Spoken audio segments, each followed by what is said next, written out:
Hey, Fran. Thank you so much for your time. Um, No, thank you. Thank you for doing this. It means a lot to me, believe me. Thanks. yeah, I mean, I've seen the movie a couple of times. Um, this is like, I'm sure you've been getting this all the time, though. Sort of like, this is your first movie. This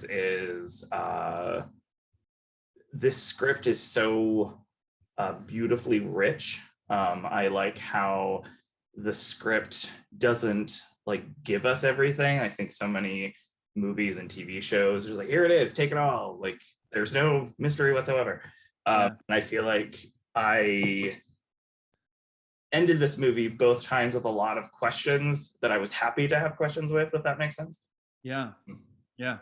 Yeah, I guess the first question I had for you, I had heard, correct me if I'm wrong, but I've heard that this particular subject matter fascinated you, and it sort of fascinates me too on sort of a weird level. I sort of don't like saying that, but I sort of am so intrigued by a lot of these incidents and tragedies that happen. I was curious what about the subject matter really pulls you in, and what was your biggest concern with confronting it? Yeah. Yeah. I mean, I appreciate you saying that. I mean, I feel like it's a sort of an honest observation, and sort of truth or something to disclose, and part of me is just fascinated by this. And what is that? Is there some collective, Schadenfreude or in how we sort of see these in headlines and how they're covered? And but I think going back and maybe to Columbine, I was 18, I was their age. it Mm. it it felt, and forgive me if this is a terribly insensitive word, but it was original. It was such a Well, shocking of, it was like the first big, yeah, you like, thought, 30 how years. Yeah. on earth, right? Yeah, nothing Hmm. had happened like that. And it felt, I mean, I know exactly where I was. And Hmm. there's some to some degree, the world changed, or our country changed, obviously, for people in that community. And a lot of people, I've had the pleasure of getting to know Dave Cullen, who wrote the book Columbine. And to see the sort of effect that it had in changing people's lives, and to feel it from him, it was, there's something about this that, we stop and look, and our audience a little differently. So but it was being a parent that really sort of switched this, Mm. my response, right? And my Right. daughter was about 1.5 when Parkland happened. And so I was just this terribly vulnerable, freaked out parent. I had all these Yeah. anxieties and fears and concerns that were very new to me. Mhm. My whole sort of experience had changed, now being this kind of new parent and sort of struggling with all that, and kind of wrapping my head around it all, and the sort of the new sort of stress of it all. And so I was so overwhelmed that day. I was listening to a parent on the radio, and I had to pull over. And I went and ordered books that night about different events in this country. I ordered Sue Klebold's book, and and there was no movie in mind. I've wanted to Yeah, make it yeah. long as I can remember, but this was not that. This was different. This was the sort of fascination that you're talking about, and a real feeling compelled that I needed to know more about it now. Mhm.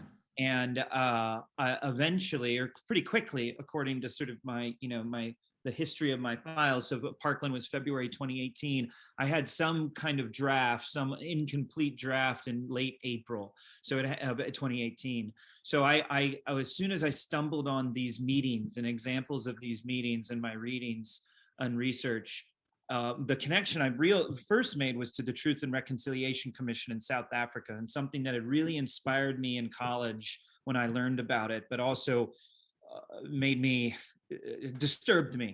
I was Mhm. fascinated by it, but in a similar kind of way, because I felt I couldn't participate in this idea of restorative justice that I would need if I lost a loved one, to violence in just some tragic way, I would want the perpetrator to face some kind of retribution and punishment. And what was happening in South Africa was in some ways pushing against that. This idea of restorative justice was the effort to heal, potentially reconcile, forgive, and possibly even grant that perpetrator amnesty in order to get that country to move forward and not incarcerate everyone and live in resentment. So anyway, that was the connection, and I thought that's it. These meetings are like that, and I want to dramatize that or drama, and and so I started writing. So, but you mentioned earlier the sort of the kind of mystery of it and the things that are unsaid, and I appreciate that, because if there was anything sort of fun, I guess, about the writing process, it was knowing that well, look, these people know what happened, and they've lived with it for 6 years, and what they would say, like, we're not going to have exposition here. These people, the only reason they would ever say your son killed mine would be some kind of emotional response. It would be out of perhaps anger, or I want to remind you of this to inflict some kind of hurt on you and make you recognize the pain you caused me. We're not going to just simply tell. So that's why the line there's it comes almost 35, I think it's around 35 minutes and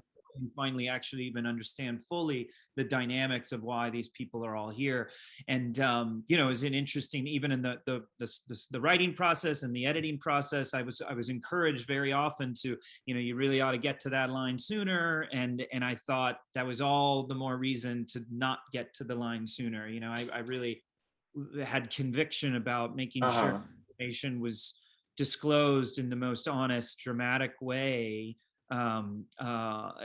truthful to these characters and what they felt they needed to say. So that was a kind of, like I said, if there was something fun about it, because it was obviously an emotional process. But that was something I paid a lot of close attention to, and asked around, said, you tell me, do you think this person was, so I had help from good people giving me notes saying, and even the actors, when they came aboard, I tell the story a lot. Jason Isaacs was listening to Richard and Linda Reed, Bernie, and Ann Dowd tell the story of the shooting from their perspective, and in our rehearsal. And Jason looked at me, said, "Why am I listening to this? I don't want to listen to this." And that essentially was written into the script to sort of honor sort of truthful, reaction to something. Yeah. So that line, just sort of speaking of the when Martha says, because their son killed mine, there was sort of that line almost feels even more accusatory and more personal. Because I will admit that I sort of knew what the movie was the first time I saw it. I didn't see it at Sundance, but I saw it. I got a screener of it, I think, in the summer before it actually was released in theaters. But I didn't know a lot of the details of what they were going to be talking about, other than that it was going to be a tragedy. And I like how far into the movie that it comes out. Like that line is so it feels even more pointed. It's sort of, in a way, it's sort of like it acknowledges we're at this table and this is what we're talking about. It's sort of I love how that comes out. It just felt these things had to feel motivated truthfully from emotion, I guess, if I'm doing that correctly. And that there shouldn't be a concern really for the audience. We get to sit around the table with these four people, but as a sort of a writer, as a film, as storytelling, forget the audience. This is about these four people interacting in this incredibly emotional situation. So what needs to be said? I did Death of a Salesman on Broadway, and there were these letters between Arthur Miller and Kazan that Mike Nichols shared us. It was this kind of amazing production that I was so lucky to be a part of in small capacity, and Kazan would write, or Miller was writing Kazan about emergency speak, and that he was trying to create this script of emergency speak, and only exactly what needed to be said. And you look at that play, and there's zero fat. It's so economical with its words. Every word really matters, and that idea of really paying close attention to try and, what would needs to be said, and cutting, sort of making sure, always kind of looking for exposition, unnecessary exposition, or Yeah. not, doesn't feel truthful. I mean, they know why they're there. It's sort of like you don't need to have that. Exactly. That. Exactly. So I was fortunate enough to speak with Anne yesterday, who was like, oh my God, just I love her so much. Yeah. She's so honest and so truthful. I could just listen to her talk about like carburetors for 20 minutes. Okay. And I asked her a question. This is before I was confirmed to talk to you, but I asked her a question that she said, you should probably ask Fran that. And I thought to myself, I'm never going to have a chance to talk to him. So I was curious if you think that Linda and Richard visited any other couples, or is this the only couple they met with? Yeah, in my mind, no. That in my mind, this is a first. Mhm. There was a line, it was cut from the script, I think, that there was a reference to, most of the families filed lawsuits and sort of looked for damages, and made some kind of claim against them, except for two. And who was that other family? Eventually, I think that line was cut. But so, I had it very clearly in my mind that this is a first. I mean, I feel like that's sort of a whatever, dramatic storytelling, 101 kind of lesson, make these things sort of the first of the moment, Yeah. give it Okay. that feel, and then the urgency of the first time, or the excitement, or whatever it is, of the first time. And so I believe that Gail and Linda, Martha Plimpton and Ann Dowd's characters, had been in communication, Mhm. that somehow they had come into contact together, and through letters or emails, or by way of a mediator or lawyers. And so there was some communication, and that the husbands are kind of there maybe a little bit more reluctantly. Mhm. That these women, and the sort of the story seems to unfold that way, and that Mhm. the men have a sort of a different approach to the grief and what happened, and that they want to know everything about it, and in some way it seems to give them a sense of control over it, and that it can't emotionally affect them as much anymore if they can Mhm. kind of categorize it, put it into a place, and then know what to do with it, whether it's activism or sort of putting it into the past and saying it was out of my control. Whereas the women feel they're searching for something more intangible, I think, and something that might not be able to necessarily be named, but rather felt. So they're kind of Yeah. a different journey. Yeah. Yeah, I feel like that's sort of a very honest way of how, like,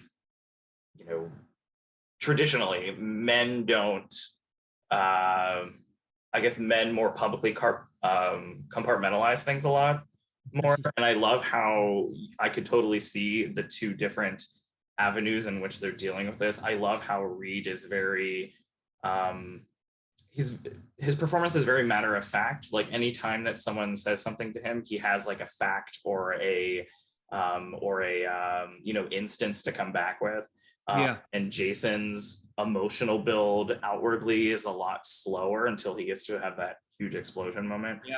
I mean, yeah. And I tried, essentially, tried to play the parts, right? I mean, I'm not an experienced writer. I've tried to write screenplays. This is the first sort of realized, fully finished screenplay I've ever written. I'm an actor, so I just tried to feel and put myself in their shoes. And, with the matter of factness, it's, in some ways, I think he believes this is his best way of being apologetic, is to say, yes, I know. I fully agree with everything you said. Like, what else do you want me to do? Just, yeah. What can I do about it? You know what I mean? And I can give you all these factors. You can't just simply say it's this or that.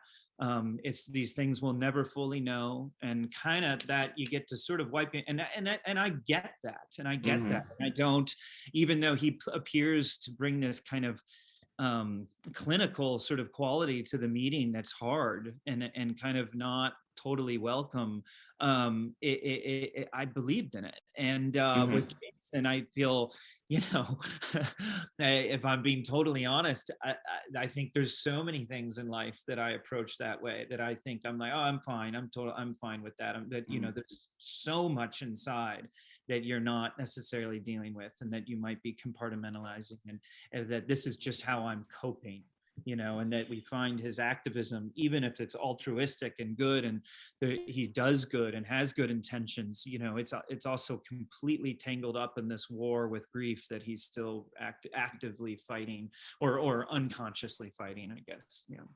I think at least Reed's character wants to hold on to something because his life has been made public against his will. Mm-hmm. He is filled with such shame and such guilt that his walls are put up so much more, probably because he's not allowed to have anything personal to himself, and I feel like that's how he's responding to it. That's just how I interpreted the character. Yes. I mean, sorry, I'm Oh no, it's okay. was I able to say, the matter of factness is sort of his form of apology? I mean, did I Mhm. get Yeah, that? yeah. Okay, sorry. Yeah, no. Uh,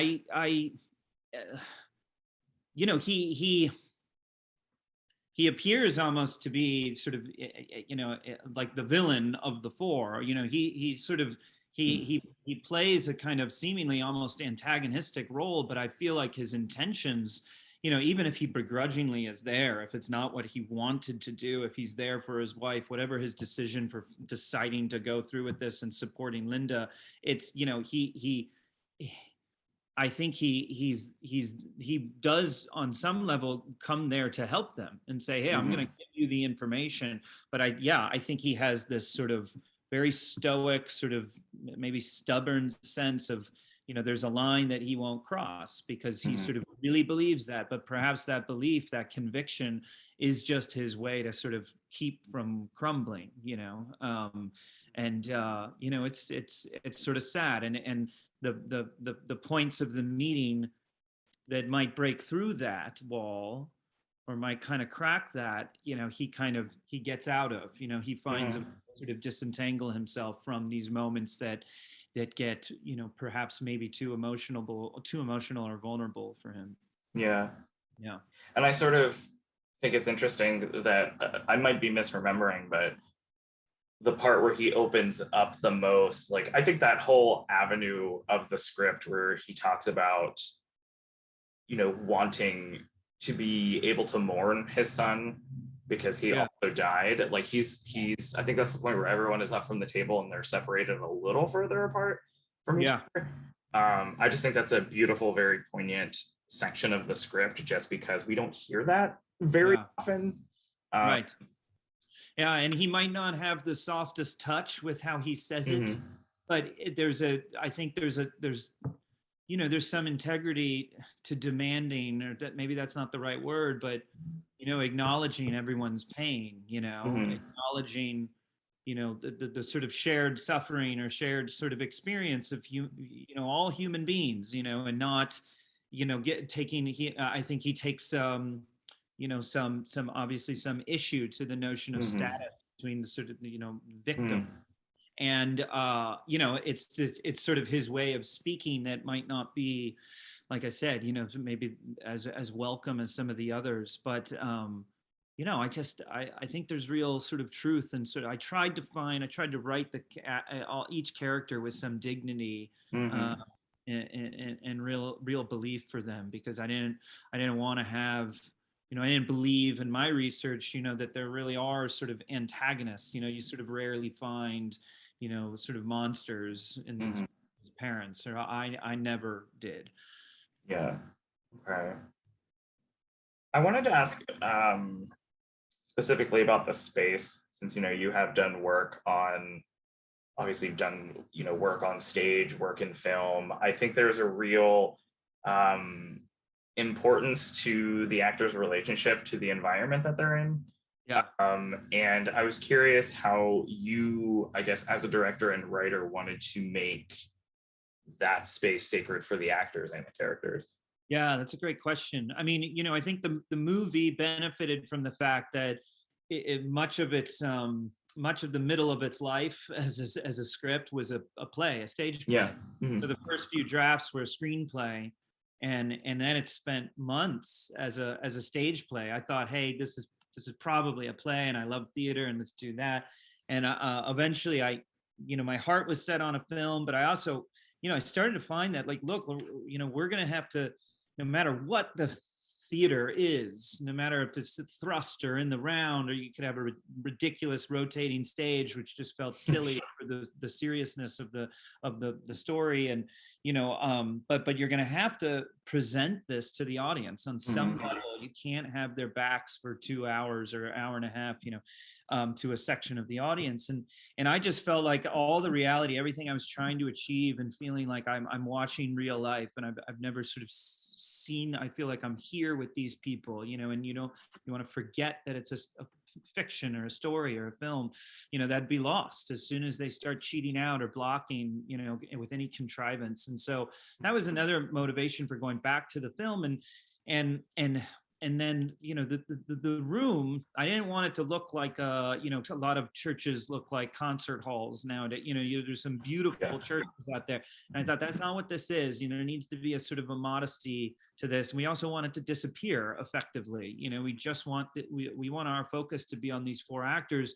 And then there's this notion of embracing discomfort. Yet the whole movie's about facing something you don't want to face, in a difficult conversation, having those difficult conversations. And so we wanted the room to feel that way. I wanted to find a room that I didn't want to be in necessarily. And that was, I get that, yeah. That was a bit of the experience of finding those churches. I went to Idaho by myself. I looked at a dozen churches in Sun Valley. And when I got to that was the last one I looked at. And I really wanted to get out of there because I felt it was affecting me in that way, that it was, I knew I was capable of being vulnerable in a place like this, and in a way that made me uncomfortable. And I thought, that's it. And it was always interesting to watch people walk into that space, because they looked at me like I was crazy, like, this is shoot this movie. But that was kind of our mantra. Ryan and I, my cinematographer Ryan Jackson Healy, was kind of, let's embrace the discomfort. And then with the actors, when we rehearsed it, I encouraged them to get up and move around. But it felt, another Kazan, Arthur Miller thing, that Kazan wrote a letter to the cast of Death of a Salesman years later, or not years, like 100 performances into the original run, when he thought they'd all fallen apart, that they kind of got indulgent with their performances. And he wrote the actor playing Happy, men don't cry, actors do. And it's such a great line. And it reminded me that, like, look, every time we try to block something, it's artificial. We're doing it because we're actors. We're doing it because we feel the need to move around. And there's no reason for these people to get up from this table. So after that rehearsal, I just said, forget it. We're going to sit there for an hour until, Jason's character is so frustrated with this kind of impasse that they've reached, that he's just going to get up and get some water and try and sort of shake up and kind of, throw out the playbook, so to speak, and a new method of sort of attack. And then, so the blocking became extremely limited, but I felt that was sort of truthful, and, confirms, at least for me, my real belief that this is a movie, not a play, and that, you can't sort of block this with any sort of contrivance, Anyway, I don't know if that's totally answered. No, it totally makes sense. That I kept thinking, because when the movie came out, I feel like whenever you have like a chamber piece, or you have something, where it's in one location, people automatically always say, I could see this on stage, and people were saying that about Mass, and I kept thinking of, the couple decades that I've been seeing plays and stuff, and I was like, I don't know how an audience would even be able to confront this on stage, because I kept thinking of it in different spaces. I was like, put it on a Broadway stage, maybe the story feels too small. You put it in like a black box or a small thrust space, it's going to be like really, really heavy. So I I love that it's a movie. So No, yeah, no, I thought it's funny. I thought all about, I probably ran this show in every theater I know in New York in my mind. I don't know if you know the Rattlestick Theater, but I thought about it there, and I just thought, my God, like we're all just in the theater watching this. There's yeah, also the actors. You talk to them, and they're great theater actors. yeah, yeah. And stage actors, and they were like, I wouldn't do this, you couldn't do it 8 times a week, you couldn't No. emotionally sort of do that. Mhm. You'd have to figure out a sort of a different kind of schedule, or so there's a lot of Mhm. those, and look, at the end of the day, it got to the point where I realized it was going to take me longer to do it as a play, that I'd have to Mhm. workshop, go through, I'd have to climb up the ladder to get it even seen and get into part of a season. Whereas, Mhm. look, I can make this. So I had the money to just sort of do it myself and went for it. But yeah, no, I'll tell you this though. If I'm my next movie, I don't want anyone. I don't. You will not be able to say it will be a play. Yeah. That is. I hate that criticism too. It's just sort of just like I don't like even I mentioned this to Reed when I spoke to him because he's been on Broadway and it was just sort of like the way like I love how this movie is edited too. I think the editing is completely underrated and it's sort of like Yeah, I with appreciate. you yeah like I like how you play with like the perspective of the room like Yeah. when they're in there. I think that it is way more cinematic than people are giving it credit for, I will say. Yeah, I appreciate that. I mean, you don't want to, we talked a lot about this as well, that I never want it to feel like the director's there or making a choice. Mm-hmm. There are some moments where very much the director makes a choice. But in essence, as that story evolves, certainly with the four of them in the room, you don't want to think about the camera, or Mm-hmm. it wants to be where it feels like it needs to be emotionally with the story. And Ryan and I talked about that. Yang Hua Hu, our editor, it's interesting. English isn't his first language, and he Mm-hmm. told me, late into the process, he said, I think it was so good for me. It was such a benefit to the movie that I had to kind of throw out the script. There's so much dialogue, and I can speak Mm-hmm. English, but it's not my first language, that I just was emotionally responding to it. So everything I felt was necessary, or where our eyes should be, was an Mm-hmm. emotional response. Had nothing to do with the screenplay necessarily, which I think is great. Wow. And I think you feel that. You feel like you're where you Mm-hmm. want to be, in the sense that everything sort of floats away. We had another editor, Jay Davis, who came in and did some work and sort of taking that philosophy and trying to apply it in certain areas where we were having trouble even further. That you don't that's the last thing we wanted the audience to think about. And even as the camera deteriorates, it's very static and still at the beginning, and by the Mm-hmm. end it's handheld, and you don't want anyone to notice that. And so we'd pay very close attention to just letting it fall apart emotionally, and Mm-hmm. sort of in essence feeling like the aesthetic never changed, but when you walk out, you realize you're in this very different place, or by the end you're emotionally in a very different, and visually a different landscape Mm-hmm. than where you began. Yeah, yeah. Okay. Yeah. I guess I want to ask. I guess I didn't realize we've been talking for like a half hour basically. I guess one last question before I let you go is Yeah. I want to ask about the ribbon on the fence, just Yeah. because that image sort of like haunted me a little bit Yeah. both times that we see it, or maybe it's 3 times. The second 2 times that we see it, when Yeah. Jason explodes and it cuts us there, and then the final image of the movie. And sort of going back to doing research and everything, because I didn't know what that meant the first time that I watched it. And then it's sort of every time that one of these tragedies happens, I feel like I personally go back and look at all the facts from other things uh, Mm. like this. Like I think of, because I was living in Miami when Pulse happened. I had just moved out of Miami when Parkland happened. I actually remember, like, I was working at a regional theater where the elementary school of that school came to the theater where I worked, and then we put on like shows for them. So I knew where the school was. I feel like there's this those two I kept thinking of.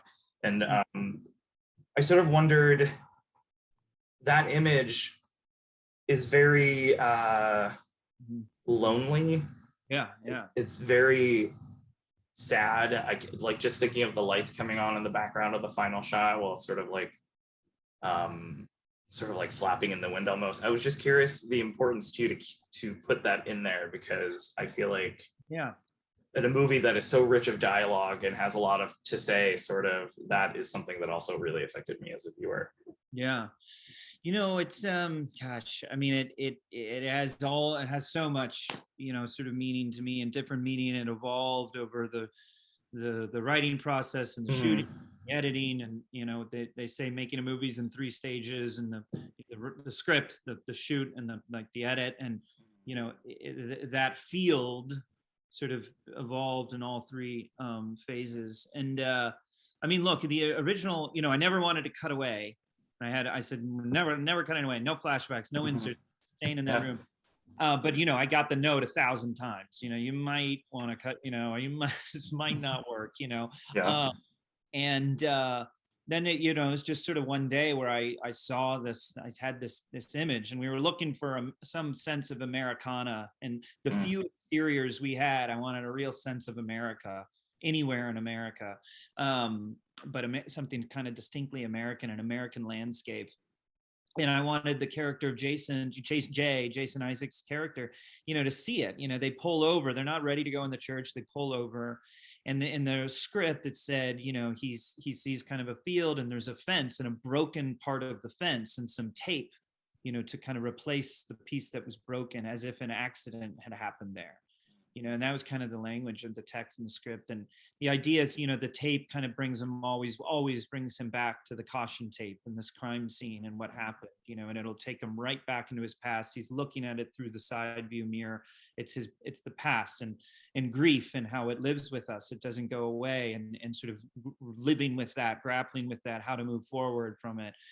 So that's sort of what catches his eye.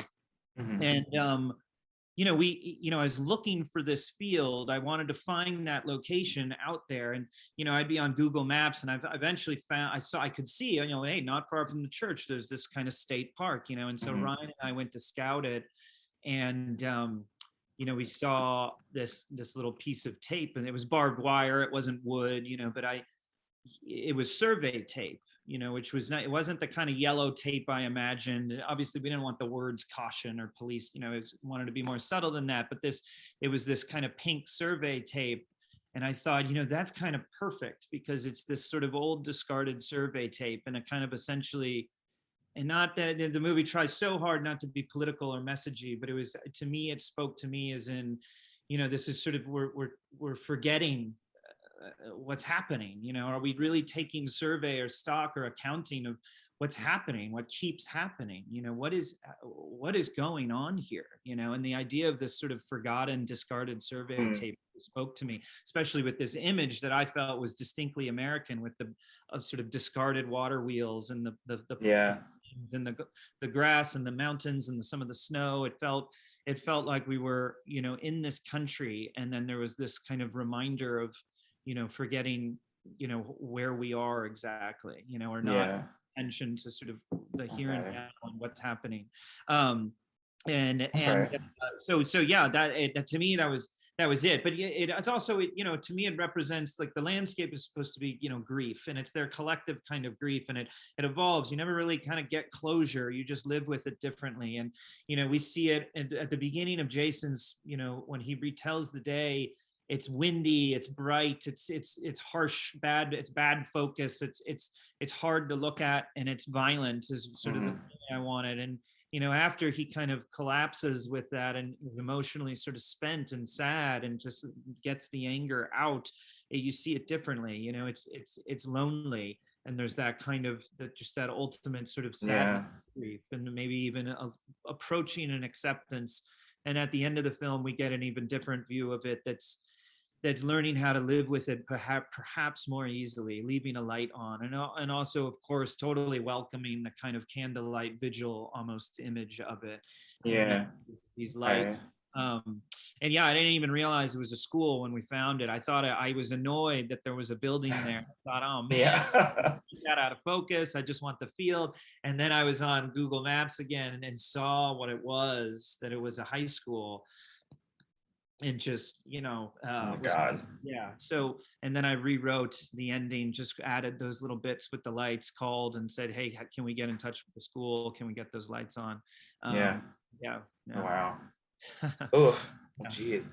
I feel like I'm going to be living with this movie for a very long time.